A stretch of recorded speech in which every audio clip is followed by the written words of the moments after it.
नमस्कार शेतकरी मित्रांनो.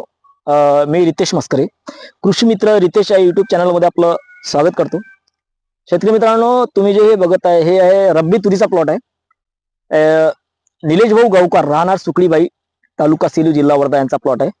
SRT पद्धतीने रब्बी तुरीची लागवड केलेली आहे. तुम्ही बघू शकता. याची थोडक्यात जर सांगा झालं वैशिष्ट्य, तर सोयाबीन काढणीनंतर एक पर्यायी पीक म्हणून रब्बी तुरीचं तुम्ही पेरणी करू शकता. त्याच्यामध्ये तुम्हाला सांगायचं झालं तर हिची जी उंची आहे 2.5 ते 3 फुटापर्यंत हिची उंची जाते.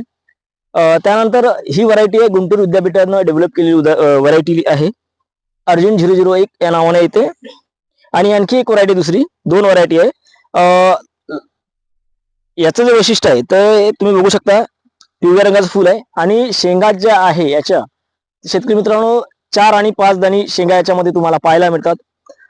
शेतकरी मित्रांनो, तुम्ही बघू शकता हा 5 फुटाचा बेड आहे. 5 फुटाच्या बेडवर निलेश भाऊ यांनी 3 लाईनी पेरलेल्या, 3 ओळी पेरलेल्या आहे. आणि हे जे क्षेत्र आहे हे क्षेत्र आहे शेतकरी मित्रांनो, हे क्षेत्र आहे जवळपास 1.5 एकराचं. आणि याच्यामध्ये जे बियाणं वापरलेलं आहे याच्यामध्ये जवळपास 25 किलो बियाणं वापरलं आहे 1.5 एकर क्षेत्रामध्ये. आणि याचा जो जे कालावधी आहे जवळपास 120-125 दिवसचा कालावधी आहे.